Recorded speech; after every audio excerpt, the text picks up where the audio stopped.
really ruffled feathers within the FII, FPI community. Nimesh is here to analyze what this particular CBDT circular actually means for FIIs.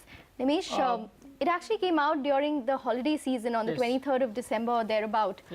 So it's taken them time to analyze it, but now I think the repercussions can be felt. Ekta, this, if it's not clarified, it can have a huge repercussions on the portfolio investments into India. I believe across asset classes, FPIs are investing close to $40 to $50 billion. That's a number that I've got from investors who put money into the Indian markets across asset classes, whether it's equity, real estate, and fixed income. Now, what this, the first and the biggest issue for FIIs is first on the triple taxation, which our colleague spoke as well. Now, for portfolio investors, they only pay STT.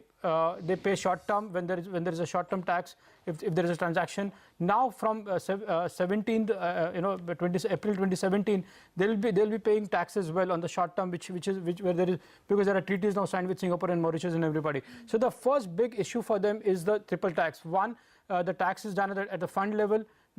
This circular says that it will also happen at an investor level, and in some cases for US investors who are part of the US jurisdiction, they'll have to pay tax in the US markets as well. So it ends up into a three-way taxation for a lot of these portfolio investors. So this is a big hit for FPIs. Even within that, the India dedicated funds, which are close to $15–20 billion of investment that they bring in, they are hit the most, because that's a direct implication what they have on the India dedicated funds. The second big issue which has been talked about, which has been highlighted to me as well by a lot of the portfolio investors, is this 5% cap on investments. If you're holding and there are a lot of instances that there is one single fund which is holding more than 5% into that fund, which has got investments into India. Now that is something. This 5% threshold is too less, to be taxed, because they don't have a voting right, neither they influence, and the fact that all these FPIs who are registered in India are well KYC normed and governed by SEBI. So there is no reason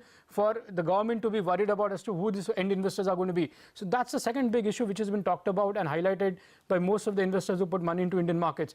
Clearly, this too seems to be the biggest worries. If there is no clarity, you probably can see a huge sell-off, as and when, whether the clarification has to come before the budget or in the budget. But this clarification is something which everybody's been seeking for. In fact, I believe last week on Friday, some of the portfolio investors met the finance minister's sources.